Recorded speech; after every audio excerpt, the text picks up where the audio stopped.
Então vamos lá, dando sequência com enzimas. Ainda dentro da bioquímica celular, ainda dentro dos compostos orgânicos, na verdade ainda dentro das proteínas, porque enzimas são proteínas, né?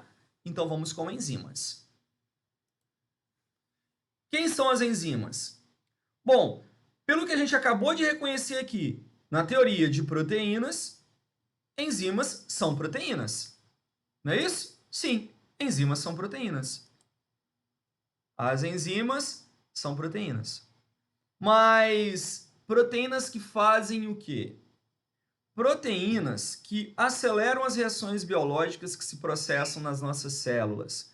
Proteínas que induzem a ocorrência das reações biológicas que se processam nas nossas células, nos nossos tecidos, no nosso organismo. Toda reação biológica, ela depende de uma ativação para acontecer de forma viável. Na verdade, o que acontece? Vamos imaginar o seguinte, fácil de você entender. A reação que eu vou falar aqui, reação de combustão, queima, uma reação de queima, tá? Vamos imaginar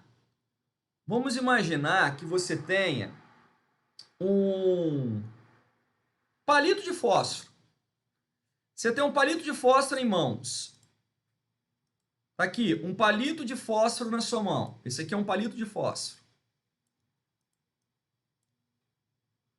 Esse palito de fósforo, ele tem uma característica, uma propriedade. Qual é a propriedade dele? Poder ser queimado. Combustão, né? É a propriedade do palito de fósforo.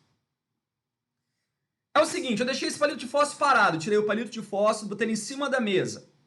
Deixei ele parado. Ele vai pegar fogo? Parado? Muito pouco provável, né?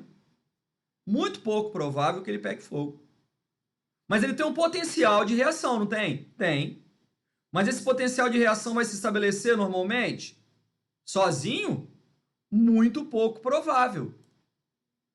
O que eu preciso fazer para esse palito de fósforo pegar fogo? Eu preciso raspar esse palito de fósforo lá na caixa de fósforo, não é? Aqui está a caixa de fósforo. Aqui eu tenho a regiãozinha da lixa. Eu vou fazer o seguinte, vou pegar esse palito e vou raspar ele aqui. Se eu raspar esse palito na caixa de fósforo, o que vai acontecer? Vai gerar uma fagulha. Quando gerar uma fagulha, vai gerar chama. E fatalmente o palito vai pegar fogo. Depois que esse palito pegou fogo, você precisa continuar raspando ele na caixa para consumir a madeira toda? Não. Então, na verdade, o que houve? O que eu quero que você entenda aqui? O palito ele tem um potencial de reação? Tem. Mas esse potencial de reação, ele, para se tornar realidade, houve necessidade de quê? Houve necessidade de um estímulo. E qual foi o estímulo? O palito será tritado lá na lixa da caixa de fósforo, gerando uma fagulha, pegando fogo na pólvora, no fósforo, na cabeça do palito, para que ele pudesse pegar fogo em toda a sua estrutura de madeira. Então foi necessário o quê? Foi necessário um ativador da reação. Esse ativador, ele está funcionando como se fosse uma enzima. No nosso organismo é mais ou menos assim. No nosso organismo, o que nós vamos ter? Nós vamos ter reagentes dos mais diversos. Esses reagentes, eles têm um potencial de reação gigantesco. Mas esse potencial de reação, ele é só um potencial. A reação não vai acontecer sozinha, espontaneamente. Para a reação acontecer, tem que ter alguma coisa que faça o quê? Ative a reação, estimule a reação, acelere a reação. Por exemplo, vamos imaginar que isso aqui é um aminoácido, essa bolinha. Esse aqui é outro aminoácido. Os dois aminoácidos, eles têm uma tendência a se unir para formar o quê? Para formar um peptídeo. Tá, mas se eu deixar esses 2 aminoácidos sozinhos, eles não vão querer se unir, porque eles estão estáveis como aminoácidos. Então, o que vai ser necessário? Vai ser necessário, dentro da nossa célula, alguma coisa que estimule a ligação entre esses aminoácidos. E aí eles conseguem reagir. É a mesma história da lixa e da cabeça do fósforo. Alguma coisa que estimulou a reação. No nosso caso, dentro das nossas células, quem promove esse estímulo normalmente são as enzimas. Pode até ser que em algum momento esses aminoácidos reagissem. Só que isso poderia demorar muito. E a demora não é compatível com a vida. A vida, para ela conseguir andar, para conseguir acontecer, para as reações vitais acontecerem, há necessidade de dinamismo, de velocidade. Então, nós obrigatoriamente precisamos de alguma coisa que faça com que as reações químicas aconteçam de uma forma mais rápida. E quem foi essa coisa? Quem que evoluiu com este intuito? Algumas proteínas. E essas proteínas que evoluíram com este intuito de fazer com que as reações aconteçam mais rapidamente dentro das nossas células são chamadas enzimas. Então, enzima é proteína. Proteína que faz o quê? Proteína capaz de modificar a velocidade das reações químicas no interior das células. Mas modificar como? Acelerando, catalisando. Catalisar quer dizer acelerar. Enzimas capazes de catálise de reações biológicas. Enzimas capazes de acelerar as reações biológicas que se processam na célula, no tecido, no organismo. Em outras palavras, são proteínas biocatalisadoras. Nós costumamos dizer isso. São proteínas biocatalisadoras. Proteínas biocatalisadoras. Catalisador quer dizer acelerador. Bio de reações biológicas, proteínas que realizam esse papel. E para realizar esse papel, o que elas fazem? Elas reduzem a energia necessária para a célula desenvolver as reações biológicas. Ela faz com que a energia necessária para acontecer uma reação ela seja diminuída. Porque a reação, como eu falei, ela tem a tendência de acontecer. Mas ela não vai acontecer naturalmente. Ela precisa de um estímulo, que é o estímulo enzimático. Só que toda reação, ou quase toda reação que acontece na célula, ela cobra alguma coisa para acontecer da célula. E o que se cobra da célula? Se cobra ATP, energia. Sem enzima, uma reação, vou dar um exemplo aqui, tá? Hipotético. Sem enzima, uma reação para unir 2 aminoácidos gastaria 100 ATPs. Pô, para produzir 100 ATPs demora, hein? Com enzima, uma reação para unir 2 aminoácidos gastaria 1 ATP. Opa! Aonde que a reação vai ser mais rápida? Se eu precisar gastar 100 ATPs ou se eu precisar gastar 1? Gastar 1. Então esse é o papel da enzima. Ela facilita as coisas para a célula. Ela faz com que a célula pague menos para que uma reação possa acontecer. Ou seja, ela reduz a quantidade de energia necessária para a célula desempenhar as suas funções biológicas. Ela diminui a chamada energia de ativação. E praticamente tudo no nosso organismo depende de uma ativação. A ativação que vai ser catalisada por enzimas. Praticamente todas as reações que caracterizam o metabolismo celular são catalisadas por enzimas. Tá? As enzimas aceleram a velocidade de reação. Porém, apesar delas acelerarem a velocidade de reação, ela não participa da reação. É uma característica enzimática. Ela não faz parte daquela reação. Ela simplesmente foi lá. Ó, toma aqui o estímulo. Matou fora. Se vira aí agora e faz a reação. Exemplo, olha aqui o palito de fósforo. O que a lixa fez? A lixa forneceu a fagulha inicial. Agora, para a reação continuar a acontecer, a lixa ela tem que ficar ali arrastando o tempo todo? A lixa tem que estar junto? Não. Forneceu a fagulha e rachou fora. Aí a reação acontece. Esse é o raciocínio. A enzima foi lá, deu o clique. Opa, vamos começar. Começou? Estou saindo fora. Agora, reação que se vire para acontecer. Ela acelera a velocidade, mas ela não participa nem como reagente, nem como produto. Tá? Muitas vezes elas regulam a reação, mas elas não fazem parte do processo final da reação. Então, de uma forma ampla, o que eu quero que você lembre? Que a função inicial de uma enzima é catalisar uma reação biológica. Para isso, ela diminui a energia de ativação necessária para a ocorrência da reação. Olha aqui o gráfico. O gráfico mostra em vermelho o que deveria acontecer para que a reação acontecesse sem enzima, energeticamente falando. O gráfico ele fala da ocorrência da reação, ó, em função da energia, né, necessária para a reação acontecer. Os reagentes eles foram colocados em contato.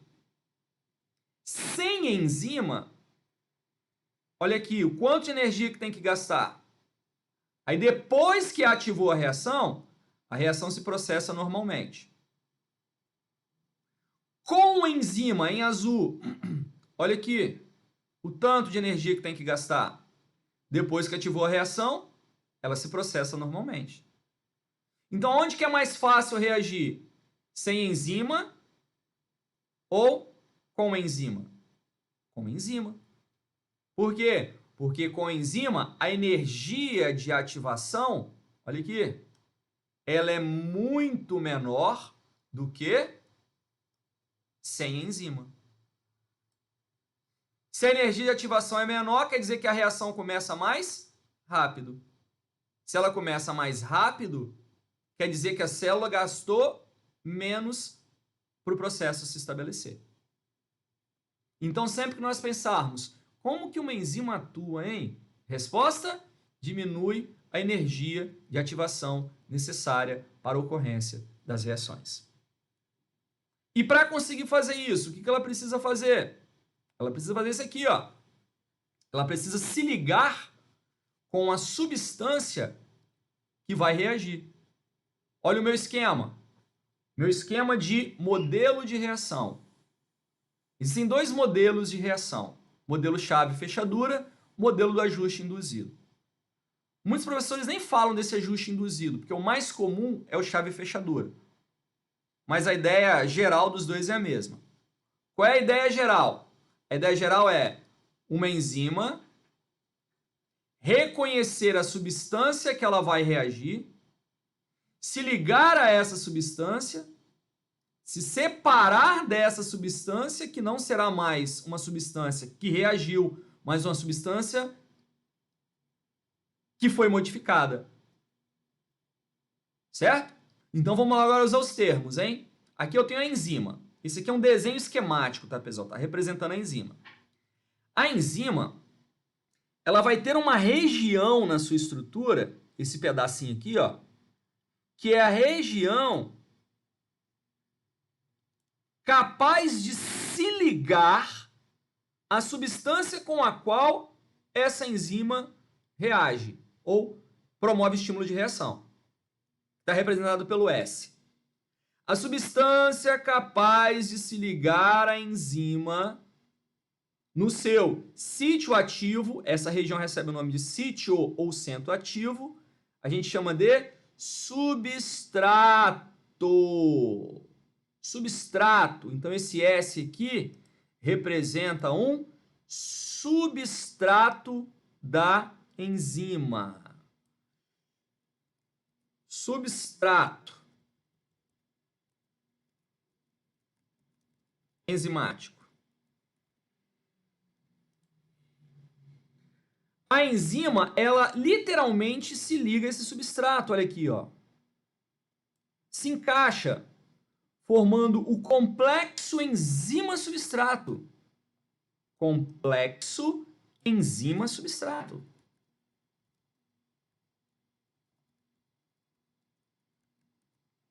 Esse complexo enzima-substrato a gente chama de complexo ativador. É um complexo ativador.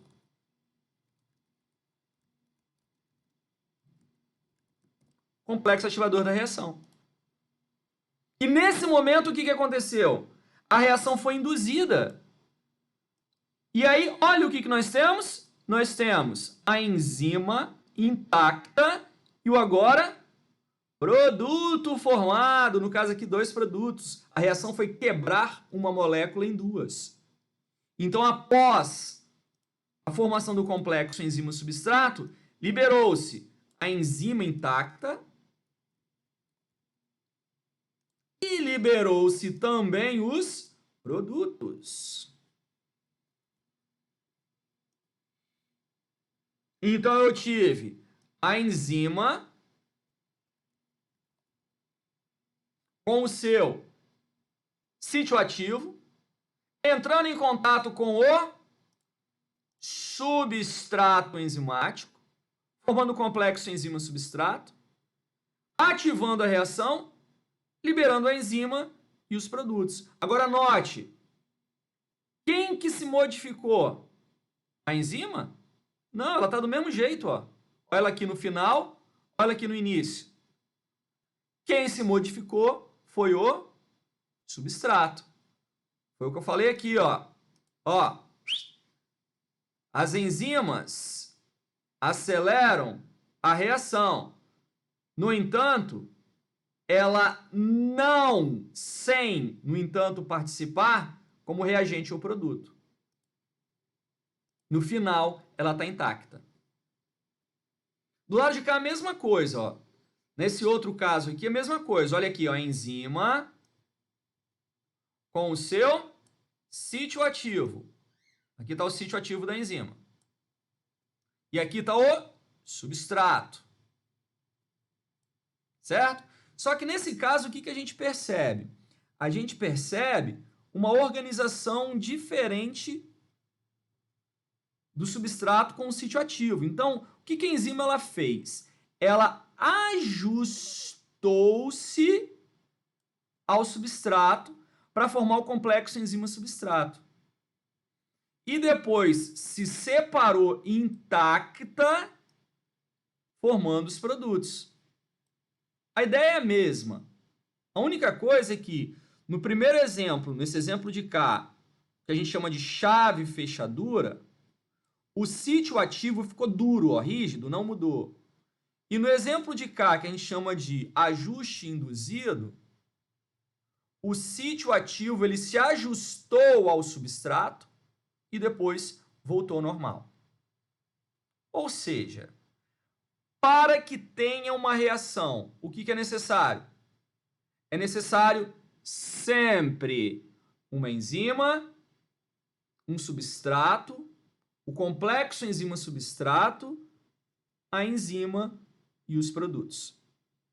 Podendo ter um sítio ativo que se ajusta perfeitamente ao substrato sem precisar ser modificado, ou um sítio ativo que se modifica para se encaixar com o substrato. Modelo chave fechadura. Prevê um encaixe perfeito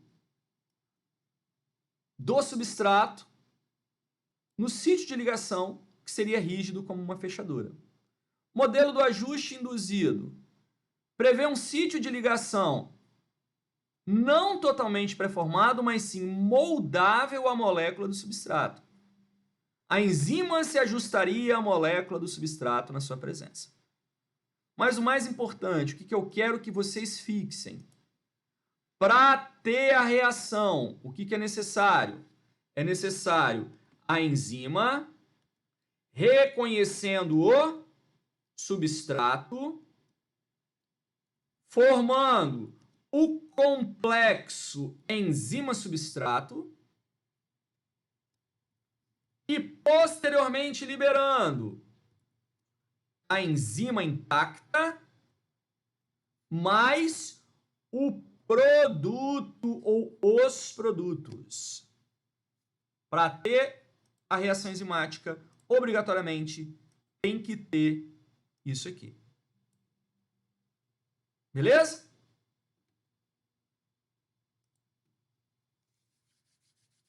Essa reação enzimática, ela segue algumas regras, algumas das quais eu já citei, ou propriedades. Então vamos lá. Regras das reações enzimáticas. Primeiro, as enzimas são catalisadores biológicos extremamente eficientes e aceleram muito uma velocidade de reação. Isso aqui a gente já falou, está dentro do conceito. Né? É a função de uma enzima. É uma proteína que acelera uma reação. Beleza? Segundo, atua em concentrações muito baixas e em condições suaves de temperatura e pH. Então vamos lá, hein? Atuam em concentrações muito baixas. O que eu quero dizer com isso aqui? Eu não preciso de muitas enzimas para que uma reação aconteça. O mínimo de enzima já é o suficiente para desencadear uma reação. E em condições suaves de temperatura e pH. O que eu quero dizer com isso? Eu quero dizer que ela não suporta temperaturas extremas, nem pHs extremos. Isso aqui tem a ver com o quê? Com o que a gente falou agorinha, com a desnaturação. Uma temperatura alta pode fazer o quê com a proteína? Desnaturar. E se a proteína desnatura, ela perde o quê? Perde as suas propriedades e funções. Opa, tá explicado. A enzima não é proteína? É. Se eu aumentar a temperatura, o que acontece com a proteína enzima? Ela desnatura. E se ela desnaturar, ela perde as suas funções. Mesma coisa um pH. Um pH muito baixo quer dizer muito ácido, ou muito alto quer dizer muito básico, pode mudar a estrutura da proteína, da enzima, e ela perde as suas propriedades e as suas funções. Visualizou? É a história que eu falei. Febre alta faz mal, porque ela pode solidificar o seu sangue. Mas uma febre alta vai fazer as suas enzimas pararem de funcionar. E aí, se suas enzimas não funcionam, tem reação química no seu corpo? Não. Nada funciona. Por isso, elas precisam de condições suaves de temperatura e pH.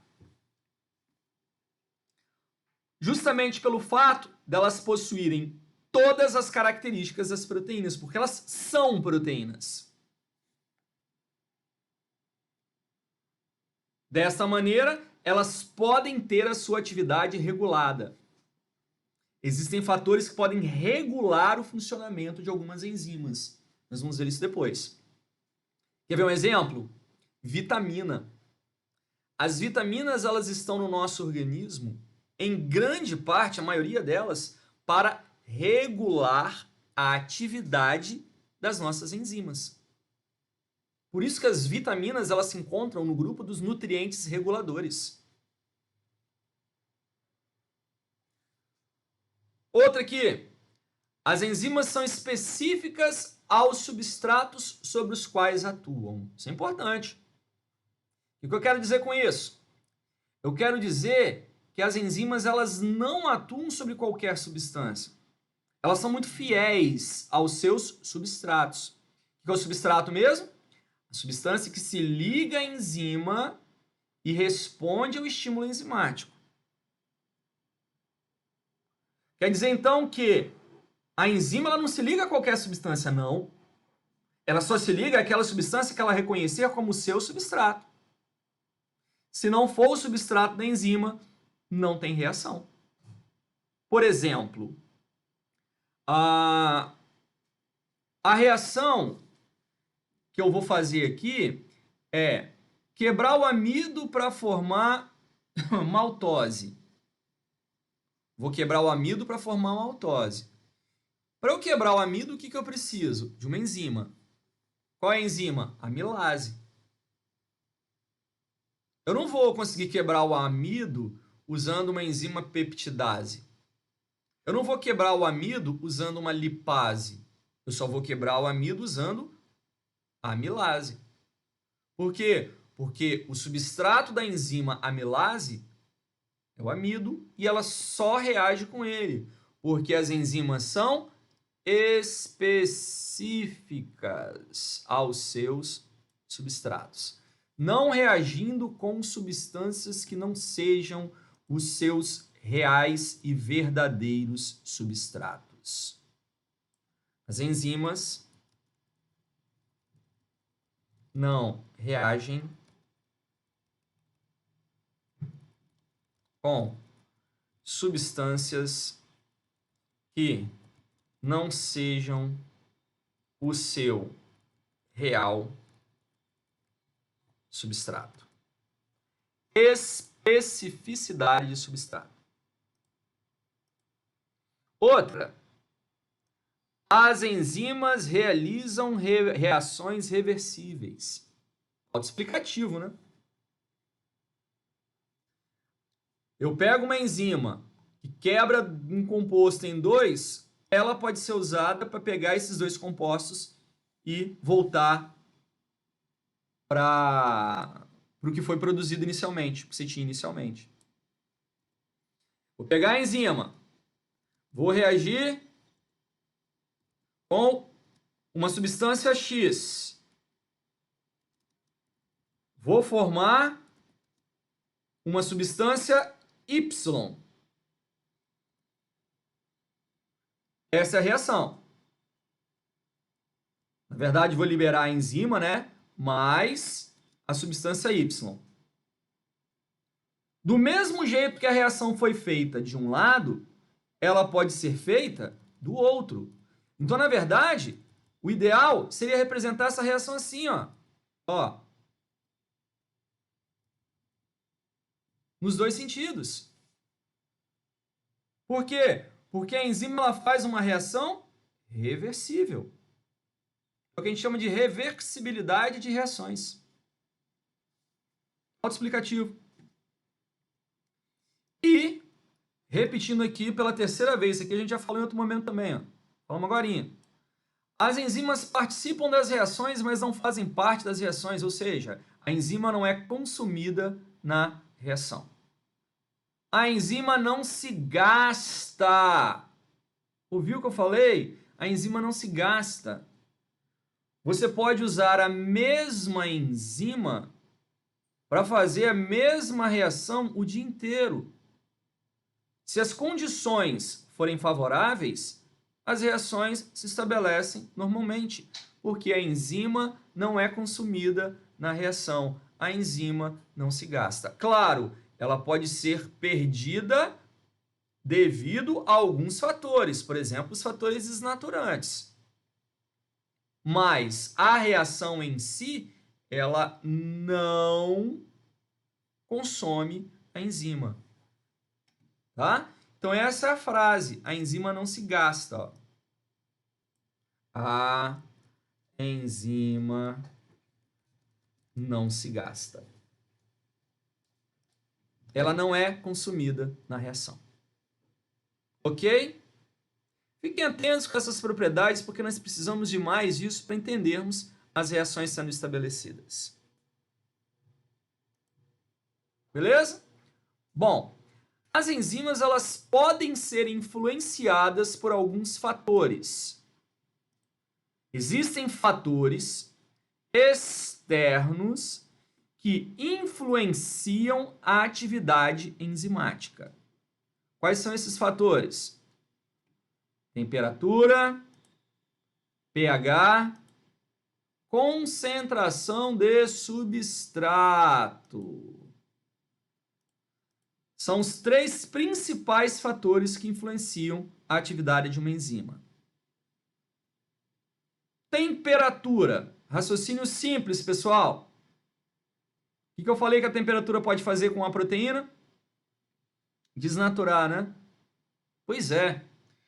Toda proteína, consequentemente toda enzima, vai ter uma temperatura ideal aonde ela vai ter a melhor estrutura possível. A melhor estrutura da proteína é essa, ó. Vamos imaginar que eu tenho aqui uma enzima. Essa aqui é uma enzima. Essa é a estrutura dela. Se começar a ficar frio, ela pode ter essa estrutura deformada. Ela vem e faz isso, ela fica muito compactada. Se começar a ficar quente, ela pode ter a sua estrutura deformada e ser desnaturada. Então, o que a temperatura pode fazer? A temperatura pode mudar a estrutura da proteína, deixando ela mais dura, mais rígida, ou então desnaturando. Deixar ela rígida é totalmente reversível.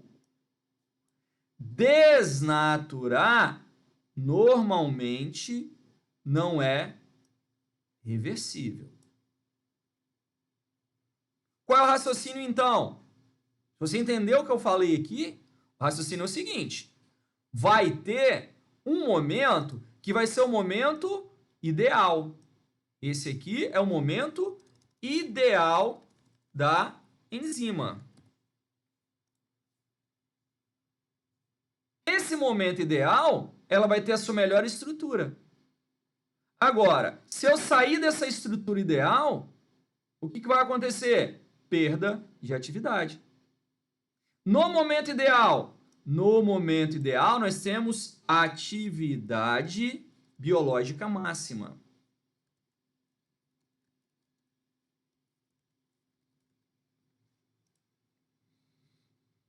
Toda vez que saiu do ideal, tem perda de atividade.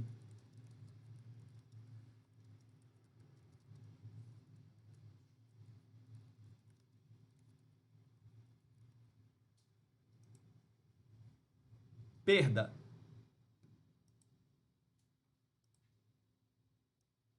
Fora do ideal, a perda de atividade biológica.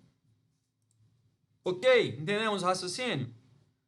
Fechou. O que eu posso entender então? Toda enzima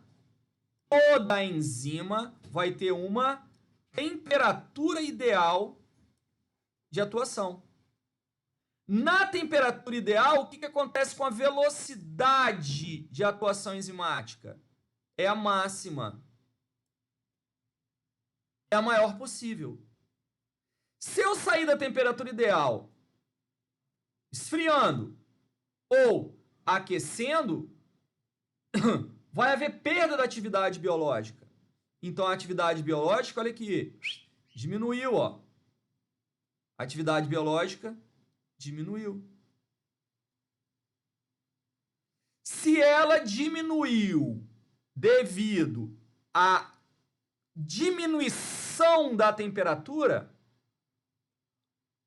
você vai ter uma inativação reversível.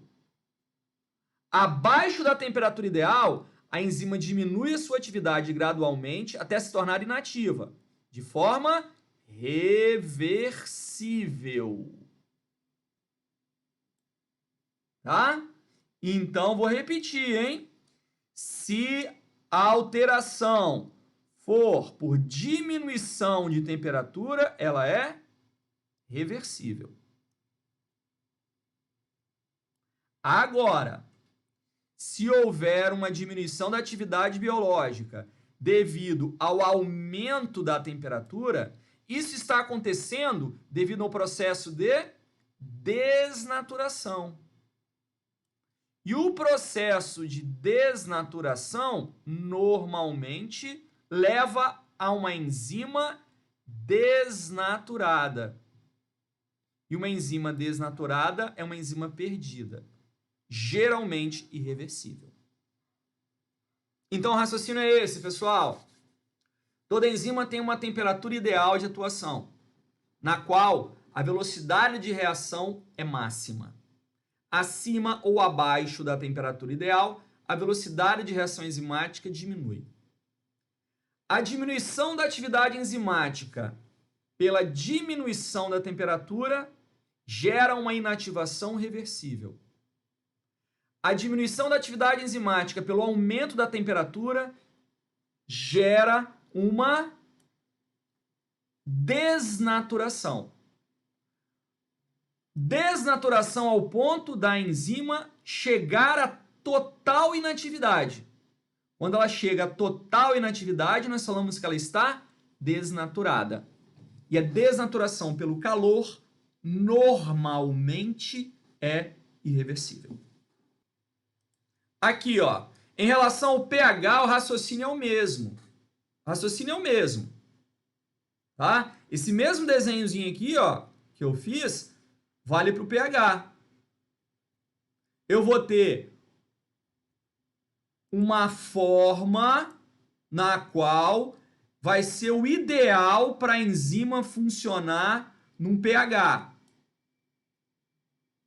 Se eu sair desse pH, o que pode acontecer com ela? Ela pode mudar a sua forma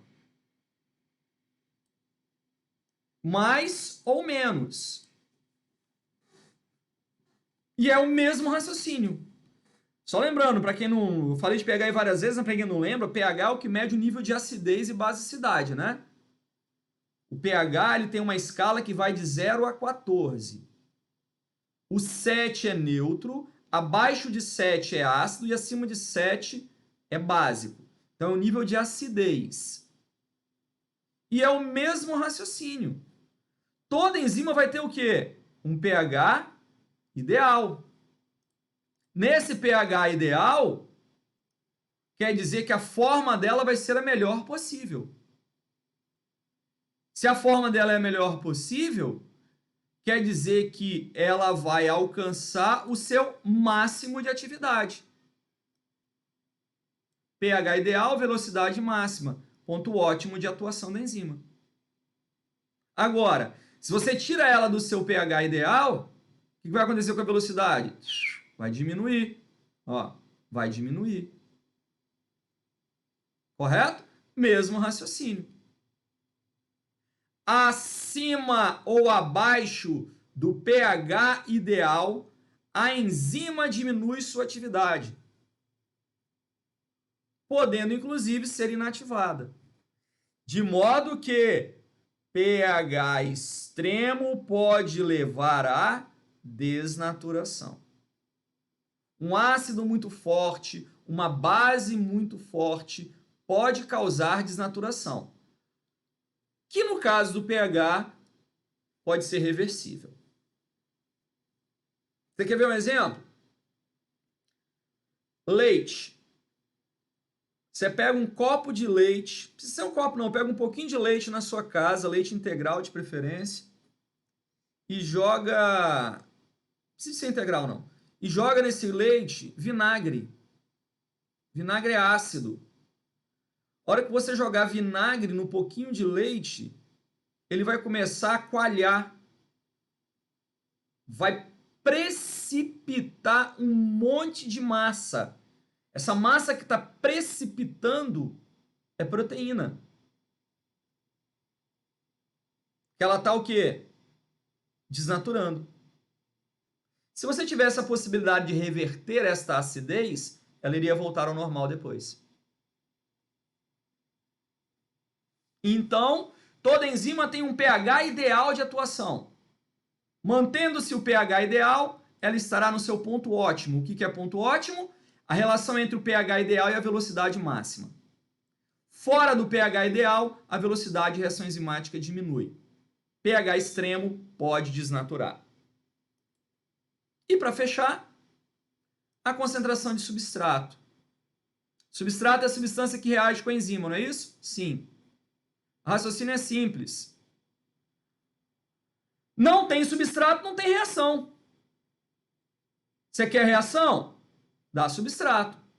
Quanto mais substrato você der, mais reage, até um limite. Depois desse limite, pode dar substrato do jeito que for, que a reação permanece máxima e constante. Então você tem o quê? Uma concentração ideal. Na concentração ideal, a velocidade é máxima. Concentração ideal, velocidade máxima, ponto de saturação enzimática ou ponto ótimo. Abaixo da concentração ideal, o que acontece com a reação? Ela diminui. Acima da concentração ideal, ela permanece máxima e constante. Então, com a diminuição da concentração de substrato, a partir do ponto de saturação, que é o ótimo, a enzima diminui sua atividade de forma reversível.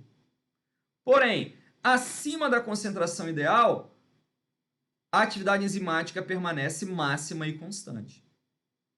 Então, toda enzima tem uma concentração ideal, na qual a velocidade de reação enzimática é máxima, estabelecendo-se o ponto de saturação. Abaixo, velocidade de reação enzimática diminui, acima do ponto ótimo, permanece máxima e constante. São os três principais fatores que interferem na velocidade de reação de uma enzima. Tem o fator concentração de enzima também. É um raciocínio lógico, quanto mais enzima, melhor. Por hoje nós vamos parar por aqui, mas eu não encerrei enzimas ainda. Na próxima aula nós fechamos enzimas e fechamos essa carga de proteínas. Próxima aula a gente volta aqui, ó. Nomenclatura, classificação e inibição. Beleza? Valeu, galera. Faça o melhor que puder, seja o melhor que puder. O resultado virá na mesma proporção do seu esforço. Se você não fizer, ninguém vai fazer por você. Beijos!